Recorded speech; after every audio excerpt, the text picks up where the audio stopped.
Ada hal menarik yang belum pernah kami bahas berkaitan dengan isu bahasa Melayu dan bahasa Indonesia, yakni usulan Malaysia mengenai bahasa baru bernama Bahasa Nusantara Raya. Nama ini disodorkan untuk memayungi bahasa Melayu dan bahasa Indonesia di kawasan Asia Tenggara. Usulan ini cukup serius karena melibatkan tokoh Indonesia, Malaysia, dan Brunei. Nah, pembahasan ini lebih sebagai catatan, terutama bagi pemerintah baru Malaysia di bawah Perdana Menteri Anwar Ibrahim. Juga, catatan bagi pemerintah Indonesia. Intinya, kami jelas menolak usulan itu. Rakyat Indonesia tidak mempunyai kepentingan untuk menciptakan bahasa baru. Pemerintah Indonesia akan lebih baik fokus untuk mengembangkan bahasa Indonesia agar semakin mendunia. Kenapa Malaysia punya usul seperti itu? Tampaknya, mereka semakin kewalahan menghadapi bahasa Indonesia dan budaya Indonesia yang kian dominan di Asia Tenggara. Malaysia sebetulnya bingung mengenai identitasnya. Mereka mau mengembangkan dunia Melayu dan alam Melayu. Tapi di Malaysia sendiri, konsep ini gagal, tak bisa menyatukan bangsa. Di mata Indonesia, konsep ini pun membingungkan karena berbeda dengan prinsip Bhinneka Tunggal Ika.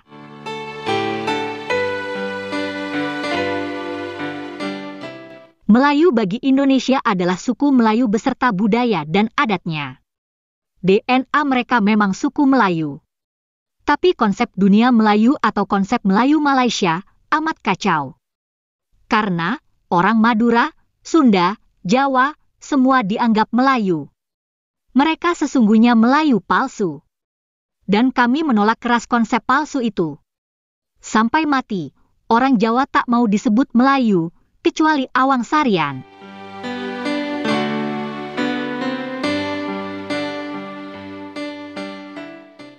Karena bingung mengembangkan konsep Melayu Malaysia itu, negeri ujung Medini bikin akal-akalan. Tujuannya agar bahasa Melayu terlihat hebat. Skenario pertama, mereka mengusulkan bahasa Melayu menjadi bahasa ASEAN. Usulan ini gagal total. Nah, skenario kedua, mereka mengusulkan nama bahasa baru, Bahasa Nusantara Raya. Usulan ini pun akan sia-sia.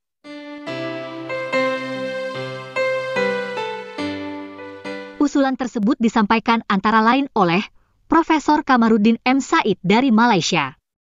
Rekomendasi serupa juga disodorkan oleh Maman Mahayana, seorang dosen Universitas Indonesia. Ia menulis dalam sebuah jurnal mengenai hal itu. Dalam tulisannya, dia menggambarkan kegamangan masa depan dunia Melayu. Menurut Maman, untuk mengembangkan dunia Melayu, yang paling mungkin adalah lewat bahasa.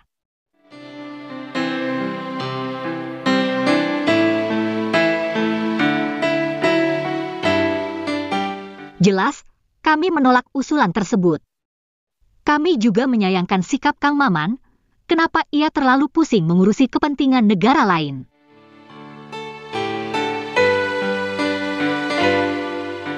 Kita akan mengembangkan dan melestarikan budaya suku Melayu, tapi tak mau terjebak pada propaganda Melayu versi negeri ujung Medini.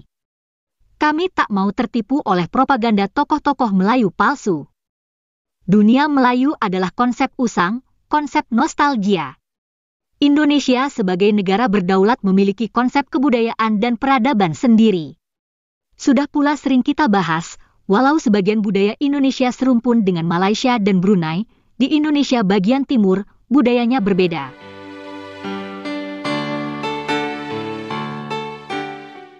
Karakter bangsa Indonesia dengan Malaysia juga berbeda. Bangsa Indonesia adalah bangsa pejuang, sementara Melayu Malaysia bukan. Selama ini, orang-orang ujung Medini juga tidak mau mengakui bahwa peradaban mereka sebetulnya bersumber dari Indonesia. Mereka seolah tak mau mengakui bahwa nenek moyang mereka berasal dari suku-suku di Indonesia. Mereka justru lebih sering merendahkan bangsa Indonesia.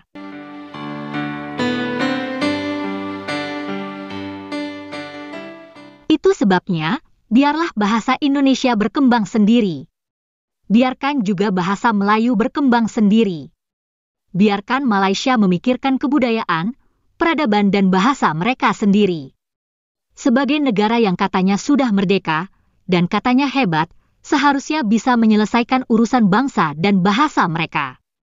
Seharusnya bisa mengembangkan peradaban mereka sendiri, tanpa bergantung dengan peradaban Indonesia, tanpa bergantung pada bahasa Indonesia. Sekali lagi, kami menolak bahasa baru bernama Nusantara Raya. Biar jelas, berikut ini adalah usulan Profesor Malaysia mengenai bahasa baru itu.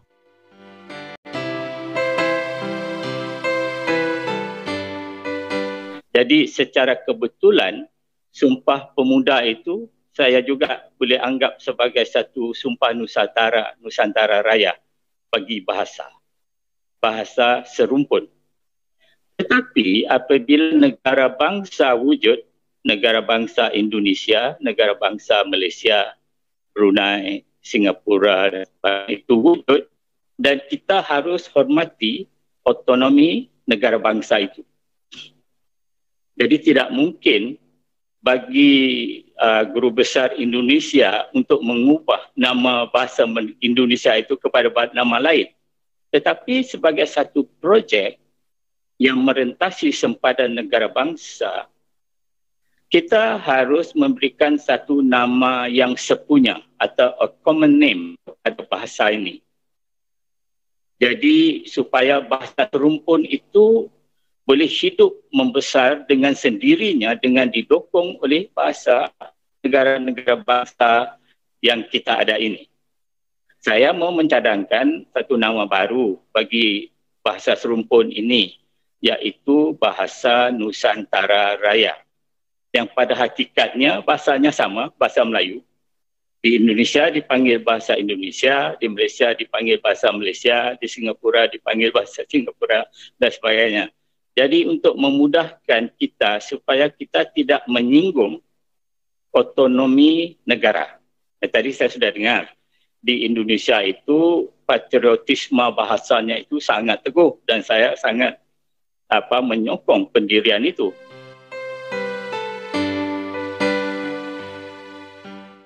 Ini bermakna bahawa Indonesia dan bahasa Melayu itu sudah tidak dapat dipisahkan lagi. Dan saya bersetuju dengan pandangan Profesor Kamarudin, jika boleh kita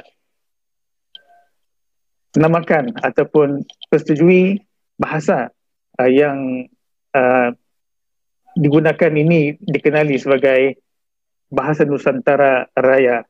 Itu saya sangat setuju, Prof. Terima kasih. Terima kasih ya teman-teman sudah menonton video kami. Tetap sehat dan semangat. Sampai jumpa lagi.